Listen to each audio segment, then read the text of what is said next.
Paz do Senhor, boa noite. Novamente.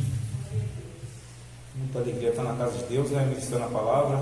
Aí Deus colocou uma palavra no meu coração, né? Hoje eu estou com essa camisa aqui, Craco Help, né? Umas pessoas que fazem um trabalho voluntário na Cracolândia, e eu tenho ajudado eles aproximadamente uns 3, 4 meses, né? E a Alice Garcia, usada por Deus, pelo Espírito Santo, conseguiu resgatar uma jovem, né, que se chama Kathleen, do Crack, dentro da Cracolândia. E essa jovem hoje, ela está louvando, né, está passando nas rádios já, hoje está fazendo a obra de Deus, e Deus colocou esse projeto no coração dela, né, e tem as pessoas voluntárias que contribuem, né, todo mês com uma quantia, e ali eles levam alimento na Cracolândia, está pregando para eles, estão ganhando muitas almas. Algumas pessoas ali estão sendo direcionadas a alguma casa de recuperação, e tem sido uma bênção, né? E a gente, os meus amigos, que eu falo, meus amigos virtuais, eu nunca fui no trabalho deles lá, não conheço eles pessoalmente, só mesmo por grupo do WhatsApp, pelo WhatsApp, né? Mas creio que Deus vai preparar um dia para mim estar indo lá. Eles têm cobrado para mim estar indo um dia lá visitar eles, conhecer o projeto que eles estão fazendo lá, né? Amém? E Deus colocou essa palavra no meu coração, né? Uma palavra que fala sobre o rei Ezequias, está em Isaías 38, né? Ezequias foi um rei muito usado, né? Uma pessoa que fez um trabalho muito legal como rei, né? Conduziu o povo, fez o que era agradável ali, porém ele tinha uma falha, como nós seres humanos temos as nossas falhas, né? Mas nós temos um Deus perfeito, um Deus que em toda perfeita dele, né? E toda a generosidade dele, ele ainda vai atrás dos corações contritos e quebrantados, né? Ele está em busca das orações das pessoas sinceras, pessoas que estão quebrantadas, arrependidas, e ele age, né, a favor disso. Então, no 38 diz assim: naqueles dias, Ezequias adoeceu-se de uma enfermidade mortal. Veio ter com ele o profeta Isaías, filho de Amós. Ele disse: assim diz o Senhor, põe em ordem a tua casa, porque morrerás e não viverás.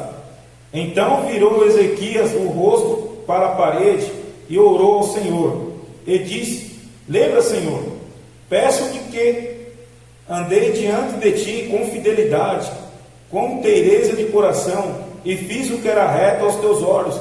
E chorou muitíssimo. Então veio a palavra do Senhor a Isaías, dizendo: vai, diz a Ezequias, assim diz o Senhor, o Deus de Davi, teu pai, ouvia a oração e vi as tuas lágrimas.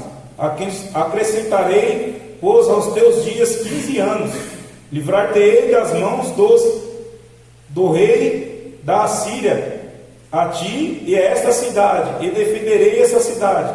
Ser-te-á isto da parte do Senhor como sinal de que o Senhor cumprirá esta palavra que falou. Eis que farei retroceder 10 degraus a sombra lançada pelo sol declinante ao relógio de Acás.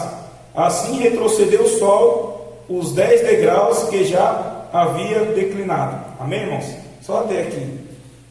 Eu estava lendo lá em 2 Coríntios, capítulo 31, 32, vai falando sobre a história, né, de Ezequias, que foi um rei bom, foi um rei que transformou aquela cidade, foi um rei a qual fez a economia girar, fez muitas coisas maravilhosas para aquele povo, né, fez coisas ali que ele levantou, restituiu toda aquela cidade, né.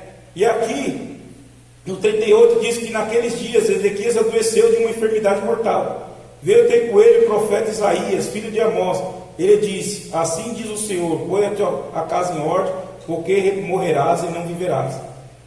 Ele fez todas essas obras lindas para o Senhor, para aquele povo. Como rei, ele foi um dos melhores reis que a Bíblia teve. Só que a casa dele estava uma bagunça. Como rei, ele estava sendo bom, estava sendo o que fazia que aquele povo andasse bem, fazia com que os olhos de Deus sobre ele ali, estava enchendo os olhos de Deus, né, fazendo com que Deus estava feliz pelo que ele estava conduzindo aquele povo. Mas ali ele foi diagnosticado por Deus com uma enfermidade. Ou seja, não foi o médico que falou para ele que ele estava enfermo, foi o próprio Deus, né? Usou Isaías, né? E ele estava ali com uma enfermidade, e era uma enfermidade mortal, aonde ele iria morrer, né? Mas eu creio que essa enfermidade que Deus colocou na vida dele foi para que ele se arrependesse de algo que estava uma falha na vida dele, algo que estava errado na vida dele. Assim como muitas vezes acontece coisas na nossa vida fora do que a gente projetou, a qual é para um conserto nosso, uma falha nossa, fez que a gente tomou um caminho errado, fez que a gente tomou alguma atitude errada, né? E ali aconteceu na vida de Ezequias, com todas as coisas boas que ele fez, tinha algo ali que estava errado, era a casa dele que não estava consertada, né? Então a gente temos que fazer a obra do Senhor, mas a gente está de olho em nossa casa, de olho em nossa esposa, nosso marido, nossos filhos, né? Estamos de olho nas pessoas que estão ao nosso redor, porque não adianta a gente fazer a obra de Deus, né, com carinho, com amor, e a nossa casa a gente está tratando de qualquer jeito, não está de olho nos nossos filhos, está deixando crescer de qualquer forma, de qualquer maneira, e ali ele teve esse puxão de orelha. O Senhor fez com que ele puxasse a orelha dele ali, e que os dias deles ali se findassem, né? A Bíblia, os teólogos falam que ele tinha aproximadamente na beira dos 40 anos de idade, né? Então ele já era uma pessoa que ele já conhecia muito, né, como rei, já conhecia muito como pessoa experiente pela idade que ele tinha, né? E ali ele buscou ao Senhor, porque no 2 diz assim: então virou Ezequias o rosto para a parede e orou ao Senhor. Então, quando ele recebeu essa mensagem de Deus, a qual Deus ia acabar com ele, ia tirar a vida dele, ele virou o rosto dele à parede e orou ao Senhor, né? Então, no momento de luta, no momento de dificuldade, a gente tem que orar ao Senhor, né? Entregar a nossa falha, entregar o nosso erro, né? Falar para o Senhor, pedir para o Senhor a direção do que a gente estamos fazendo que é errado, algo que a gente não estamos vendo, não estamos percebendo, né? Para que Deus use as pessoas, né? Use a palavra, use as pregações que a gente tem andado por aí, para que a gente tenha alertado, né? O Paulo pregou aqui domingo, eu estou mastigando até hoje, irmão, né? Porque é algo que acontece no nosso cotidiano, no nosso dia a dia, sempre, né? Às vezes a gente sai de casa e deixa o pecado ali para ir na igreja, quando volta o pecado está lá na porta, e vem um cachorrinho pulando, fala, vem aqui de novo, me alimenta mais um pouquinho. Então é coisas que a gente tem que estar sempre percebendo de algo que a gente estamos fazendo, se a gente está entristecendo a Deus, né? Ou às vezes a gente está alegrando a igreja, está alegrando a Deus, mas em casa a gente está desalegrando. Eu tive um momento ruim na minha casa, que estava saindo discussão direta, e depois quando chegava de noite, né, eu ficava pensando comigo, poxa, chega em casa, fica uma confusão dessa, eu e a Thaís discutindo, né, tem uns vizinhos que moram embaixo, tudo vendo a discussão, e depois a gente sai com a Bíblia na mão. Olha que vergonha que é, né? Então a gente temos que ver nesse sentido. Então quando eu comecei a ler essa palavra aqui, eu ficou me refletindo do momento ruim, do momento mal que eu estava passando na minha casa. Porque o que adiantava estar indo na igreja, né, em casa estava ali discutindo, estava brigando, estava tendo gritaria na minha casa, e as pessoas tudo vendo, irmão. Irmãos, o que a gente tem que ser na nossa casa, a gente tem que ser na igreja, tem que ser no trabalho, tem que ser em qualquer lugar. Por isso que eu falo, minha vida é um livro aberto, irmão. Eu sou eu em tudo quanto é lugar, eu não tenho nada para esconder. Só que eu tenho minhas falhas como ser humano, como todo mundo tem, né? Então tudo que eu falo, tudo que Deus pede para me falar, tudo que eu falo no altar de Deus, é coisas que eu já vivi, é coisas que eu já passei, é tudo coisas que eu já senti na pele. Então, muitas das vezes a gente vai fazer na obra, a gente anda em hospital, anda em um monte de lugar, e a gente deixa a nossa casa às vezes um pouco afastada, não dá muita atenção para os filhos, né? Então tudo isso aí, Deus leva em consideração, porque o nosso culto ele continua, nosso culto não é só dentro da igreja, quando a gente está no nosso lar, então ali tem o culto também, né? Eu trabalhei com um rapaz, o Ricardo, a gente chamava ele de Bahia lá na firma, e ele sempre dava uma aula para mim, né? E ele falou, nossa cama é um altar, né? A nossa mesa na nossa cozinha, ela é um altar. Então a gente tem que dar testemunho do que a gente passa, né? Não somente dentro da igreja. E no 3 diz assim, e disse, levanta-te, Senhor, peço de que andei diante de ti com fidelidade, com inteireza de coração, e fiz o que era reto aos teus olhos, e chorou-lhe muitíssimo. Ou seja, irmãos, Ele se levantou, né, na oração, e ele ficou lembrando das coisas boas que ele tinha feito ao Senhor. Ele ficou lembrando a Deus: Deus, eu fiz tantas coisas boas, né? Eu agi com o Senhor com fidelidade, né, com inteireza do meu coração, eu fiz tudo o que era reto aos teus olhos, né? E ali ele falou tanto que depois ele só começou a chorar, né? Então, ele, por um tempo da vida dele, ele pensou que ele estava bem com Deus, pensou que as coisas dele estavam indo bem, porque tudo estava dando certo, ele trabalhando como um rei, e Deus estava abençoando ele, estava prosperando ele. Se você for ver lá em 2 Crônicas 31, você vai ver tudo que estava passando na vida dele, tudo que Deus tinha abençoado ele, com gado, com ouro, com um monte de coisa. Então ele foi um rei muito próspero, e ele pensou que Deus estava no negócio. E nem sempre, irmãos, tudo que está dando certo, Deus está no negócio. Então chega uma hora que Deus vai e puxa a orelha. Então ali ele foi lembrando a Deus nas orações tudo que ele estava fazendo que era bom ao Senhor, mas na verdade não estava tudo bem, faltava alguma coisa para ele consertar. Então a gente temos que cuidar, sim, da nossa esposa, cuidar do esposo, cuidar do nosso filho, dar atenção na nossa casa, passear quando tiver tempo para passear, né, quando tiver condições também, que às vezes financeiramente não dá para fazer uma viagem, né, mas dá para ir pelo menos no shopping com um sorvete, né? Então dá para a gente fazer algo ali que vai alegrar naquele dia, né, para a gente ter um momento bom, né, com a nossa família. E isso estava acontecendo na vida de Ezequias. Então aqui fala que ele chorou muitíssimo, irmão. Então ali ele já parou, né, para a oração dele, e ele só chorava, e Deus contemplando o choro dele, porque ali ele estava totalmente quebrantado, irmão, orando ao Senhor, arrependendo das coisas que ele estava deixando falha. Então Deus, irmãos, aqui eu falei no começo, ele não resiste, está lá em Salmos, né, um coração contrito e quebrantado.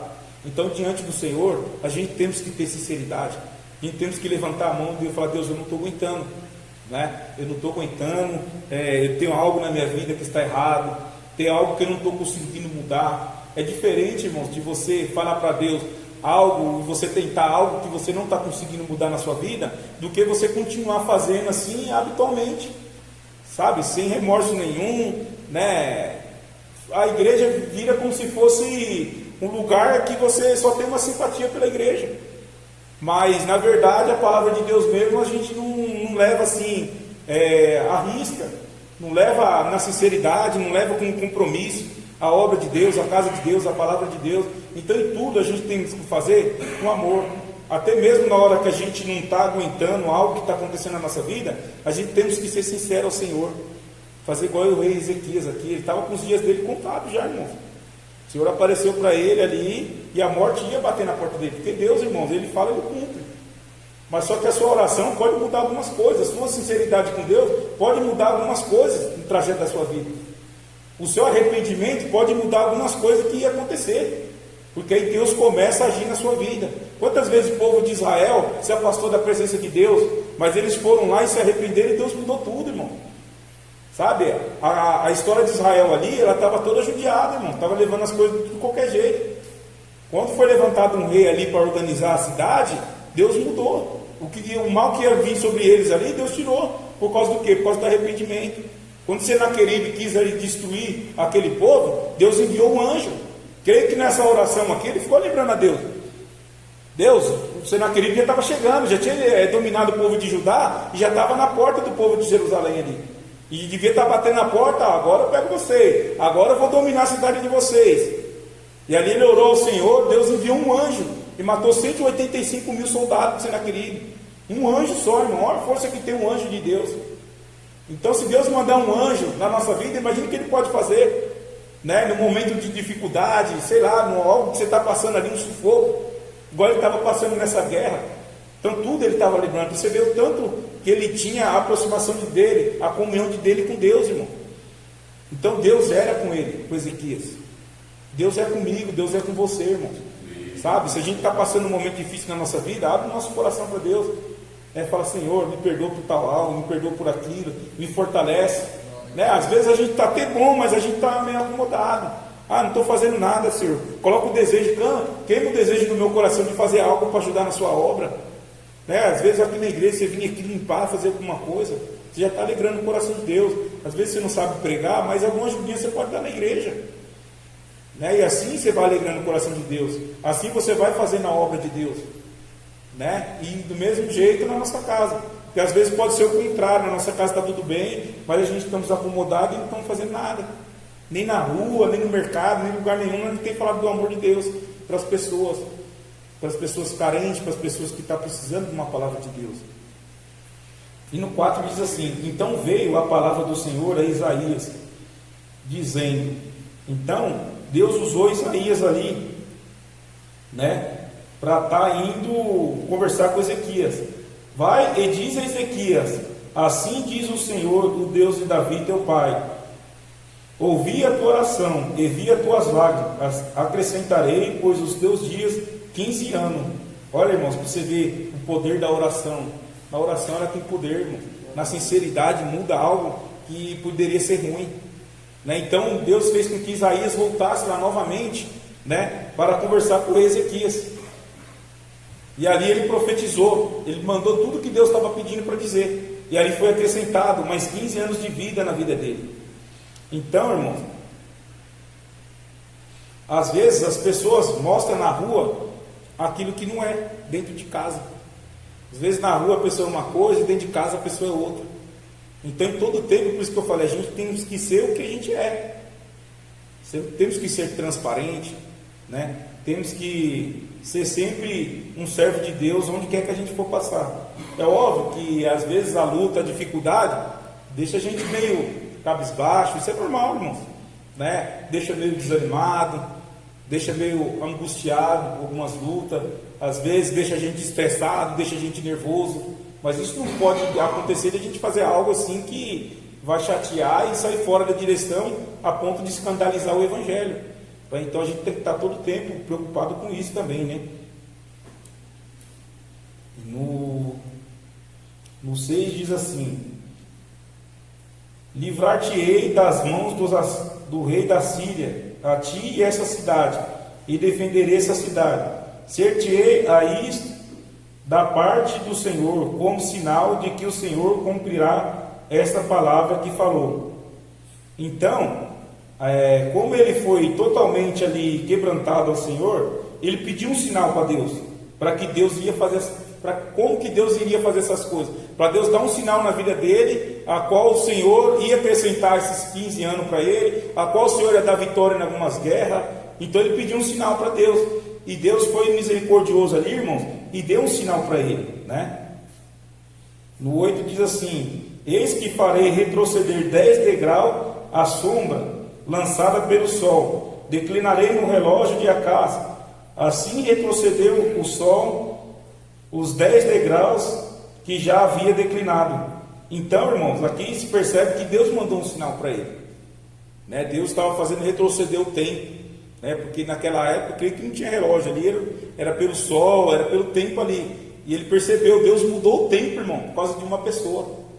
Deus fez algo ali por causa de uma pessoa. Olha o tão grande amor que Deus tem por uma vida, por uma alma.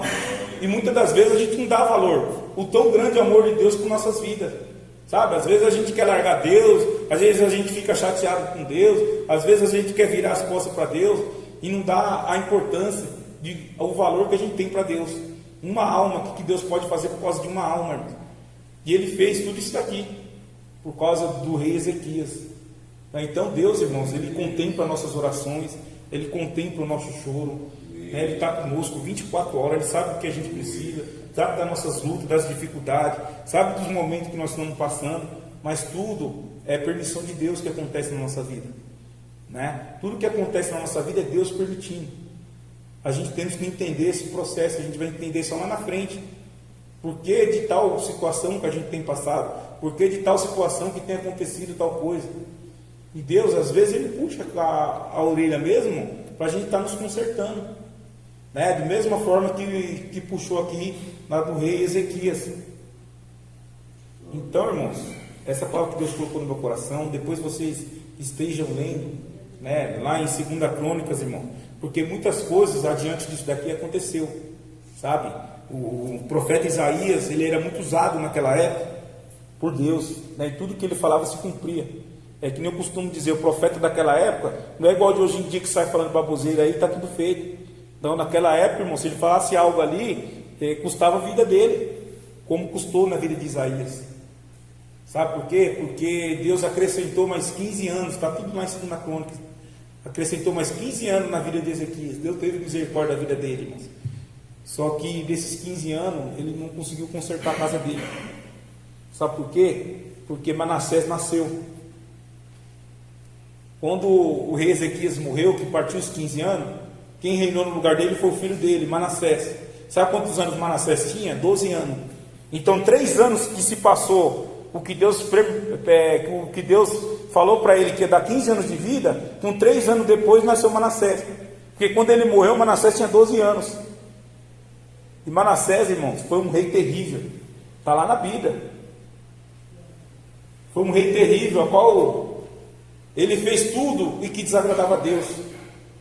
Ele matou os filhos dele para queimar no incenso ali, fazer holocausto com o filho dele. Ele se envolveu com feitiçaria. Está tudo na Bíblia, irmão. Isso não é palavra minha não, você pode ler lá. Ele se meteu com feitiçaria, fez tudo que era horrível aos olhos do Senhor, irmãos. Isaías continuou proclamando sobre o arrependimento sobre aquele povo daquela época. E para ele calar a boca de Isaías, para ele não falar mais, que ele não queria ouvir mais falar sobre Deus, o Isaías foi cerrado no meio. A tradição judaica diz que ele cerrou o Isaías em 2 partes, irmãos, para que ele não quisesse mais ouvir sobre o arrependimento. E tão ruim que era esse rei, irmãos. Olha para você ver o que aconteceu na vida de Isaías, por causa de algo que ele não fez, a qual Deus tinha falado para ele, né, para consertar a casa dele. Então, irmãos, a gente temos que fazer tudo debaixo da direção do Senhor. Tudo que Deus pede para a gente fazer, irmãos, é porque Ele sabe que vai dar errado lá na frente. Deus, Ele é onipotente, onisciente e onipresente. Então Ele está em todos os lugares, nada é mais poderoso do que Ele, e Ele sabe tudo o que vai acontecer. Pela presciência dEle, Ele sabe o que vai acontecer lá na frente, e Ele nos alerta para nos livrar daquilo ali. E foi o que aconteceu ali, irmãos. Manassés mais para frente, depois ele se arrependeu, ele voltou ao Senhor. Mas para ele voltar, muitas coisas erradas ele tinha feito ali. Então, irmãos, mesmo assim, ele cerrando Isaías, mesmo ele entrando na feitiçaria, mesmo ele matando os filhos dele para colocar no holocausto, ainda Deus teve misericórdia da vida dele. Olha o tamanho da grandeza desse Deus. Irmão, todos nós merecemos uma segunda oportunidade, uma segunda chance na nossa vida. Mas vai de mim e de você querer essa oportunidade, de querer essa chance que o Senhor nos dá. Então vai de nós de buscar Deus, vai de nós de se entregar a Deus, mesmo passando luta, dificuldade, buscando ao Senhor em tempo e fora de tempo na nossa vida, irmão. Porque a luta vai vir, a dificuldade vai vir, o desânimo ele vai bater na nossa porta, a vontade de ficar em casa. Às vezes o inimigo, irmãos, ele vem lá com a sutileza dele e assopra o nosso ouvido. Ah não, você é uma pessoa boazinha, você não precisa ir na igreja mais, né? Aquelas pessoas que hoje elas estão tristes com o evangelho, tristes com algo que aconteceu, ou em algum ministério, alguma coisa, né? Entre aspas, os desigrejados, você vai falar para ele para ir para a igreja, ele não quer ir mais. Fala, não, eu busco eu na minha casa, eu não estou fazendo mais nada de errado, mas é tudo sutileza, irmãos. A Bíblia fala na Hebreus que a gente temos que congregar, a gente temos que estar fazendo a obra, a gente não pode pegar a salvação só para nós não, irmão. Sabe?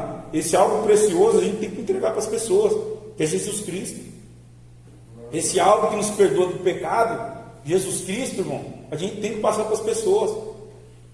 Então, que essa palavra fica no meu coração, no seu coração, né? A gente estamos sujeitos, irmãos, a errar.